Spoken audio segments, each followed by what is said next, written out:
Depuis des siècles, toute l'histoire de la médecine s'est construite sur une illusion tenace. L'idée est plutôt séduisante d'ailleurs que l'être humain, et tout particulièrement le soignant ou le scientifique, serait un animal fondamentalement rationnel. On a longtemps posé comme postulat de base que notre cerveau opérait selon des lois logiques strictes, capables d'évaluer les probabilités avec la froideur absolue d'une machine. Mais voilà, en ouvrant ce dossier clinique aujourd'hui et en examinant la neurocognition moderne, on découvre une toute autre architecture. Faut être clair, l'évolution n'a absolument pas conçu un ordinateur infaillible. En réalité, notre cortex fonctionne sous des contraintes métaboliques extrêmement strictes, héritées d'un très lointain passé. Dans cette investigation, on va explorer la mécanique précise de ces limites. C'est une véritable anatomie de l'irrationalité qu'il est absolument vital de maîtriser dans notre pratique clinique pour évaluer des données complexes. Pour réaliser une anamnèse correcte de notre cognition, il faut d'abord identifier le goulot d'étranglement de notre matériel de base, notre principale limite physique. Et ce goulot, c'est notre mémoire de travail. Les données neurologiques sont implacables et universelles. Le traitement conscient de l'information, c'est plafonné à environ 5 à 7 éléments en simultané. Pas plus, et tout ça pour une durée de vie de quelques petites secondes à peine avant l'effacement. Imaginez 2 secondes la gestion d'un service d'urgence ou de réa totalement saturé. On a de multiples constantes vitales, des dosages précis, des antécédents médicaux qui s'entremêlent, le tout traité par une capacité d'attention d'une étroitesse spectaculaire. C'est une vulnérabilité structurelle majeure qui menace constamment notre système nerveux de surcharge face à la complexité de l'environnement moderne. Cette mémoire de travail, c'est notre interface de stockage et de manipulation temporaire. Et avec cette double carence physiologique, très peu de capacité et une durée ultra courte, notre organisme fait face à un vrai dilemme biologique. Si on devait faire une analyse complète, inédite et délibérée pour chaque nouvelle situation médicale, la dépense métabolique serait juste insoutenable. Le cerveau, c'est seulement 2% de notre masse corporelle, mais ça consomme déjà 20% de notre énergie. Un calcul continu épuiserait nos réserves de glucose à une vitesse vertigineuse. Donc pour éviter l'épuisement fatal, l'évolution a imposé un mécanisme de survie et de triage absolument incontournable, l'automatisation. Une automatisation continue, subconsciente et, surtout, hyper économe en énergie. Ce besoin vital d'automatiser, c'est ce qui nous permet de poser le diagnostic précis de ce qu'on appelle la théorie du double système cognitif, une véritable révolution dans la compréhension de notre physiologie mentale. À l'IRM fonctionnel, c'est flagrant, 2 réseaux neuronaux distincts se partagent le traitement de l'information. D'un côté, on a le système 1, il tourne en tâche de fond, il est d'automatique, instinctif, fulgurant et il consomme très peu d'énergie. De l'autre côté, le système 2, c'est celui de notre raisonnement clinique profond, analytique, mais dont le coût d'activation métabolique est colossal. Et l'imagerie nous montre une vraie balance à l'intérieur du crâne. L'activation forte de l'effort analytique a tendance à désactiver temporairement le réseau instinctif et inversement. Alors, c'est ici qu'on entre dans la phase pathologique de notre analyse, le moment où la machine déraille.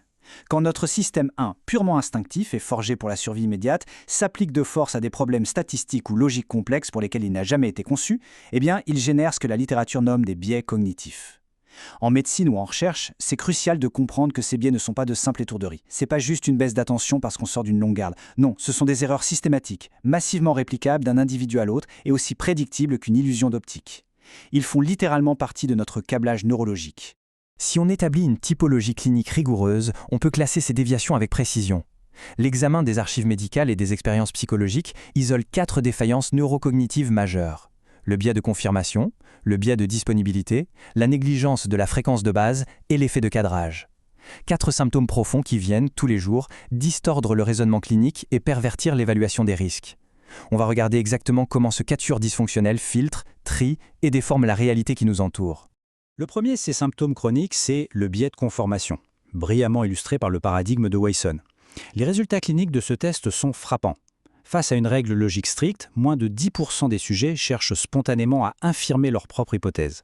La vaste majorité agit comme un filtre sélectif implacable. On recherche uniquement les preuves ou les signes cliniques qui valident un diagnostic précoce ou une croyance qu'on a déjà. La nécessité absolue de chercher le contre-exemple est totalement ignorée. L'esprit humain, même quand il est lourdement formé aux sciences, est biologiquement réticent à l'auto-falsification. Et ça, par définition, c'est le pire ennemi du diagnostic différentiel. Le deuxième symptôme qui affecte le jugement, c'est le biais de disponibilité. Et c'est précisément là que l'évaluation rationnelle s'effondre. Lorsqu'il faut évaluer le risque ou la fréquence d'un événement clinique, notre cerveau ne s'appuie pas sur la littérature scientifique. Il s'appuie sur la vitesse à laquelle un souvenir similaire remonte à la conscience. Du coup, le système 1 surestime massivement la probabilité d'événements qui ont une forte charge émotionnelle ou traumatique. Si un soignant a croisé un cas rarissime et dramatique la semaine dernière, le souvenir va remonter en un éclair, faussant de manière alarmante son évaluation statistique face aux symptômes du prochain patient. Passons au troisième symptôme d'une criticité absolue dans la pratique quotidienne, la négligence de la fréquence de base. Décortiquons ce cas pratique ensemble. On a un test de dépistage doté d'une précision remarquable de 95%. On l'utilise pour détecter une maladie très rare, qui touche une personne sur 1000. Face à un résultat positif, notre esprit, même expert, conclut instinctivement que la probabilité d'être malade est de 95%. Le mécanisme est simple, le cortex se focalise entièrement sur le chiffre brillant du test et reste complètement aveugle aux statistiques globales, c'est-à-dire à la rareté initiale de la pathologie dans la population. Pourtant, la réalité clinique et mathématique derrière ça, elle est foudroyante. Malgré ce test hyper précis, le risque réel et effectif de porter la maladie n'est que d'environ 2%. Seulement 2%. Pourquoi ? Parce que sur 1000 patients, l'unique personne malade sera bien détectée, mais les 5% d'erreurs du test appliqué aux 999 personnes saines vont générer environ 50 faux positifs. On a donc un vrai positif noyé au milieu de 50 fausses alertes. Notre raisonnement instinctif ignore totalement cette écrasante proportion de faux positifs. Cet analphabétisme statistique n'est pas un manque d'intelligence, c'est un véritable angle mort neurologique dans l'évaluation des risques en santé publique. Ce qui nous amène au 4e symptôme majeur, l'effet de cadrage. C'est sans doute ici que notre rationalité affiche sa plus grande fragilité. L'évaluation d'une information vitale est entièrement subordonnée à sa simple présentation syntaxique. Des études ont prouvé que si on présente un protocole en disant qu'il sauve 200 personnes sur 600, il reçoit une approbation écrasante. Mais le même protocole, strictement identique mathématiquement, s'il est formulé comme entraînant la perte de 400 personnes, provoque un rejet massif. La logique probabiliste s'effondre littéralement, vaincue par la simple sémantique et notre peur innée de la perte. Alors, pour comprendre l'étiologie profonde de tous ces symptômes, il faut changer de prisme et introduire le concept de rationalité écologique. L'incapacité de notre esprit à résoudre des équations de Bayes de tête, c'est pas une incompétence cérébrale absolue. Notre cerveau échoue tout simplement parce qu'il n'a pas évolué dans les couloirs stériles d'un hôpital moderne. Il n'est pas fait pour un environnement désincarné peuplé de pourcentages isolés, de statistiques sur tableur et de symboles alphanumériques. Face à de l'abstrait pur, il opère tout à fait hors de son domaine de définition. Et cette rationalité écologique devient une évidence absolue lors des tests cliniques comparatifs.